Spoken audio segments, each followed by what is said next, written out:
വിഷയങ്ങളിൽ ഈ ഗവൺമെന്റ് നല്ല പ്രവർത്തനങ്ങളെ സംസ്കരിക്കാനുള്ള തീർച്ചയായിട്ടും ഇവിടെ ഞാൻ ഒരിക്കൽ സർ, കേരള പോലീസ് സേന രൂപീകൃതമായത് 2016 പിണറായി വിജയൻ അധികാരത്തിൽ വന്നതിന് ശേഷമാണ് എന്നുള്ള നിലയിലാണ് ഇവിടെ പ്രതിപക്ഷത്തുള്ള ചില അംഗങ്ങൾ അവരുടെ പ്രസംഗങ്ങൾ തുടങ്ങിയതും അവസാനിപ്പിച്ചതും എന്നാണ് എനിക്ക് തോന്നിയത്. എനിക്ക് ആദ്യമേ ഒരു അഭ്യർത്ഥനയുള്ളത്, ഈ ചർച്ചകൾക്ക് അവസാനം ബഹുമാന്യനായിട്ടുള്ള മുഖ്യമന്ത്രി മറുപടി പറയാൻ എഴുന്നേൽക്കുമ്പോൾ ബഹിഷ്കരിച്ച് പോകാതിരിക്കാൻ പ്രതിപക്ഷാംഗങ്ങൾ പ്രത്യേകം ശ്രദ്ധിക്കണം എന്നുള്ള അഭ്യർത്ഥനയാണ്. സാർ, എല്ലാ രംഗത്തും പുഴുക്കുത്തുകളുണ്ട്, അത് ശരിയാണ്.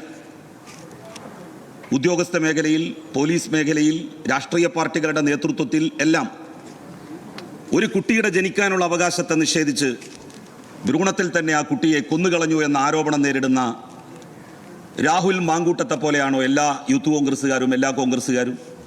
ഒരിക്കലുമല്ല. ഈ സഭയിലിരിക്കുന്ന കോൺഗ്രസിൻ്റെയും യൂത്ത് കോൺഗ്രസിൻ്റെയും ഒക്കെ നേതാക്കന്മാർ, അവരെ ഞാൻ ആ ഗണത്തിലല്ല ഉൾപ്പെടുത്തുന്നത്. സാർ, യൂത്ത് ലീഗിൻ്റെ പ്രവർത്തനം നാട്ടിൽ നടത്തുകയും 5.25 ലക്ഷം രൂപ ഗൾഫിൽ നിന്ന് ശമ്പളം പറ്റുകയും ചെയ്യുന്ന മായാവിയായിട്ടുള്ള രാഷ്ട്രീയക്കാരൻ PK ഫിറോസിനെ പോലെയാണ് എല്ലാ യൂത്ത് ലീഗുകാരും. അതൊക്കെ പുഴുക്കുത്തുകളാണ്.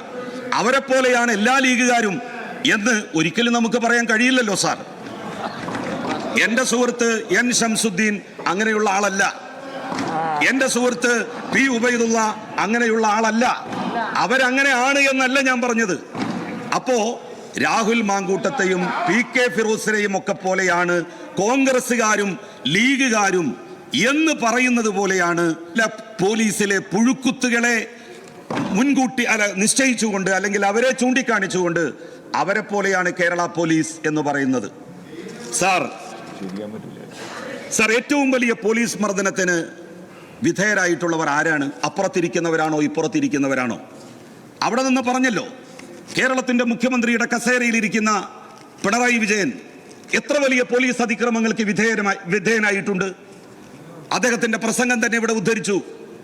എന്നിട്ട് ആ UMLA ഈ സഭയിൽ പറഞ്ഞ കാര്യങ്ങളോട് അന്നത്തെ UDFന്റെ സർക്കാർ എന്ത് നിലപാട് സ്വീകരിച്ചു? ആ പോലീസുകാരെ എന്ത് അച്ചടക്ക നടപടിക്ക് വിധേയരാക്കി? അവരെ ഡിസ്മിസ് ചെയ്തോ? അവരെ പുറത്താക്കിയോ? ഇല്ലല്ലോ, ഇല്ല. സസ്പെൻഷൻ പോലും അവർക്ക് കൊടുത്തില്ല.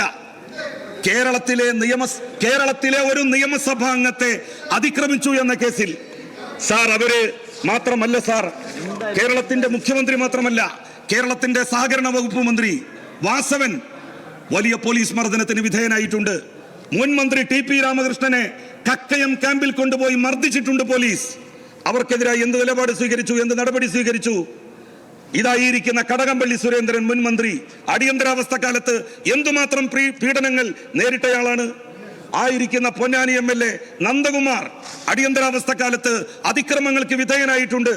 ആയിരിക്കുന്ന ഹരീന്ദ്രൻ MLA അദ്ദേഹം അതിക്രമങ്ങൾക്ക് വിധേയരായിട്ടുണ്ട്. ഈ ആളുകളെ ആക്രമിച്ച പോലീസുകാർക്കെതിരായി അന്നത്തെ UDFന്റെ സർക്കാർ എന്ത് നിലപാട് സ്വീകരിച്ചു? അന്നത്തെ UDFന്റെ സർക്കാർ? അന്ന് ഞാൻ ചെറിയ കുട്ടിയായിരുന്നില്ലേ ലത്തീഫ് ക? നിങ്ങളെപ്പോലെ അന്ന് ഞാൻ ചെറുപ്പക്കാരനും മധ്യവയസ്കനൊന്നും ആയിരുന്നില്ലല്ലോ. ആയിരുന്നെങ്കിൽ തീർച്ചയായും അതിനെതിരായിട്ട് ശബ്ദിക്കുമായിരുന്നു. ഒരു നടപടിയും സ്വീകരിച്ചിട്ടില്ല. കേരളത്തിന്റെ ചരിത്രത്തിൽ ആദ്യമായി പോലീസ് സേനയിലെ ഉദ്യോഗസ്ഥന്മാരെ ഡിസ്മിസ് ചെയ്യണമെന്നുള്ള നടപടി സ്വീകരിച്ച മുഖ്യമന്ത്രിയാണ് ഇന്ന് കേരളം ഭരിക്കുന്നത്. കേരളത്തിന്റെ ചരിത്രത്തിൽ ഏതെങ്കിലും ആഭ്യന്തരമന്ത്രിമാരുടെ കാലത്ത്, ഏതെങ്കിലും മുഖ്യമന്ത്രിമാരുടെ കാലത്ത് ഏതെങ്കിലും ഒരു ഹെഡ് കോൺസ്റ്റബിളിനെ കേരളത്തിന്റെ പോലീസ് സേനയിൽ നിന്ന് എന്നേക്കുമായി പിരിച്ചുവിട്ടിട്ടുണ്ടോ? 144 പോലീസ് ഉദ്യോഗസ്ഥന്മാരെയാണ് സഖാവ് പിണറായി വിജയൻ കേരളത്തിന്റെ മുഖ്യമന്ത്രിയായതിനു ശേഷം ഇത്തരത്തിലുള്ള പുഴുക്കുത്തുകളെ കേരളത്തിന്റെ പോലീസ് സേനയിൽ നിന്ന് എന്നേക്കുമായി മാറ്റി നിർത്തിയത്. സസ്പെൻഡ് ചെയ്യുകയല്ല ചെയ്തത്, അച്ചടക്ക നടപടികൾ സ്വീകരിച്ച് ഇൻക്രിമെന്റ് കട്ട് ചെയ്യുകയല്ല ചെയ്തത്, അവരെ എന്നേക്കുമായി പിരിച്ചുവിടുകയാണ് ചെയ്തത്. ഒരാളെയെങ്കിലും പിരിച്ചുവിട്ടു എന്ന് നിങ്ങൾക്ക് പറയാൻ സാധിക്കുമോ? കോൺഗ്രസിനോ മുസ്ലിം ലീഗിനോ? സർ, കോഴിക്കോട് റീജിയണൽ എഞ്ചിനീയറിംഗ് കോളേജിലെ മിടുക്കനായ വിദ്യാർത്ഥിയായിരുന്ന രാജനെ ഉരുട്ടിക്കൊന്നു.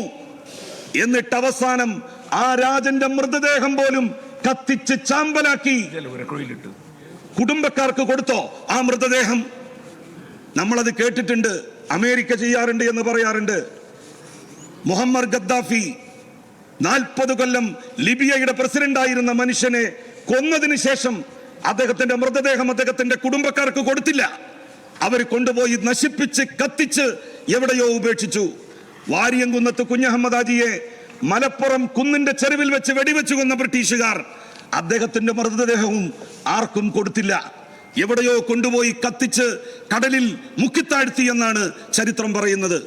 സാർ, അതുപോലെ രാജൻ എന്ന് പറയുന്ന റീജിയണൽ എഞ്ചിനീയറിംഗ് കോളേജിൽ പഠിച്ചിരുന്ന മിടുക്കനായ കുട്ടിയെ കൊന്നു എന്ന് മാത്രമല്ല, ആ കൊന്നതിന് ശേഷം മൃതദേഹം പോലും കുടുംബക്കാർക്ക് വിട്ടുകൊടുക്കാതെ കത്തിച്ച് ചാമ്പലാക്കി വെണ്ണീറാക്കി കളഞ്ഞത് ആര് ആഭ്യന്തരമന്ത്രിയായിരുന്ന കാലത്താണ്? UDF ഭരിച്ചിരുന്ന മുസ്ലിം ലീഗിന് ഭരണ പങ്കാളിത്തമുള്ള സർക്കാർ, കോൺഗ്രസിന്റെ നേതൃത്വത്തിലുള്ള ഗവൺമെന്റ് നമ്മളുടെ നാട് ഭരിക്കുന്ന സമയത്തല്ലേ? ആലപ്പുഴ ലജ്നത്തുൽ മുഹമ്മദിയയുടെ നേതൃത്വത്തിൽ ഒരു വലിയ നബിദിന റാലി നടന്നു. എന്നാണ് നടന്നത്? UDF ഭരണകാലത്ത്. അന്നാണ് ആ നബിദിന റാലിയിലേക്ക് പോലീസ് വെടിവെച്ചത്. എങ്ങാനും ഇന്നൊക്കെയാണ് അത് നടക്കുന്നതെങ്കിൽ നിങ്ങൾ ഈ കേരളം ചുട്ട് ചാമ്പലാക്കും. 2 പേരാണ് അന്ന് ആലപ്പുഴയുടെ മണ്ണിൽ മരിച്ചു വീണത് എന്നുള്ള കാര്യം നിങ്ങൾ മറന്നുപോകരുത്. സിറാജുന്നിസ എന്ന് പറയുന്ന പെൺകുട്ടിയെ നിങ്ങൾ മറന്നുപോയോ? 11 വയസ്സുള്ള എട്ടും പൊട്ടും തിരിയാത്ത പെൺകുട്ടി തന്റെ വീടിന്റെ മുറ്റത്ത് കളിച്ചുകൊണ്ടിരിക്കവെയാണ് പോലീസിന്റെ വെടിയേറ്റ് മരിച്ചത് എന്നുള്ള കാര്യം മറക്കരുത്. ലീഗ് ഭരണത്തിലായിരുന്നു എന്ന്. BJPയുടെ അഖിലേന്ത്യാ പ്രസിഡന്റ് മുരളി മനോഹർ ജോഷി നടത്തിയ ഏകതാ യാത്രയുടെ ഉപജാഥ എന്നുള്ള നിലയിൽ മുസ്ലിം സാന്ദ്രീകൃത മേഖലയായിട്ടുള്ള പ്രദേശത്തുകൂടെ BJPയുടെ റാലിക്ക് കടന്നു പോകാൻ ആരാണ് അനുവാദം നൽകിയത്? അത് അനുവാദം നൽകിയതല്ലേ യഥാർത്ഥത്തിൽ അന്ന് സിറാജുന്നിസ വെടിയേറ്റ് മരിക്കുന്ന സാഹചര്യം ഉണ്ടാക്കിയത്? സാർ, ഇതുപോലെ എത്രയെത്ര സംഭവങ്ങൾ, പോലീസ് അതിക്രമങ്ങൾ, കസ്റ്റഡി മരണങ്ങൾ. ആ കസ്റ്റഡി മരണങ്ങൾ അന്വേഷിക്കേണ്ടത് കേരളത്തിലെ പോലീസ് അല്ലെന്ന് തീരുമാനിച്ച മുഖ്യമന്ത്രിയാണ് കേരളത്തിന്റെ മുഖ്യമന്ത്രിയുടെ കസേരയിൽ ഇരിക്കുന്നത്. അത് കേന്ദ്ര ഏജൻസികൾ, ബാഹ്യ ഏജൻസികൾ അന്വേഷിക്കട്ടെ എന്ന് തീരുമാനിച്ച മുഖ്യമന്ത്രിയാണ് നമ്മളുടെ മുഖ്യമന്ത്രി എന്നുള്ളത് നിങ്ങൾ മറന്നുപോകരുത്. ഇത്തരത്തിലുള്ള പുഴുക്കുത്തുകളെ ഏത് സേനയിലായാലും വെച്ച് പൊറുപ്പിക്കില്ല എന്ന നിലപാടാണ് സർക്കാർ എടുത്തത്. 2.5 കൊല്ലം മുമ്പ് നടന്ന ഒരു സംഭവം ഇന്ന് നിങ്ങൾ ഉയർത്തിക്കൊണ്ടുവരാൻ വന്നപ്പോ, അത് മാധ്യമങ്ങളിലൂടെ അറിഞ്ഞപ്പോ ഉടനെ തന്നെ പോലീസ് ഉദ്യോഗസ്ഥന്മാരെ സസ്പെൻഡ് ചെയ്ത നിലപാട് സ്വീകരിച്ച ഈ മുഖ്യമന്ത്രിയെ നിങ്ങൾക്ക് എങ്ങനെയാണ് വിമർശിക്കുവാൻ വേണ്ടി കഴിയുക? സാർ, ഇന്നത്തെ ഈ അടിയന്തര പ്രമേയത്തെ അതിശക്തമായി എതിർത്തുകൊണ്ട് ഞാൻ അവസാനിപ്പിക്കുന്നു.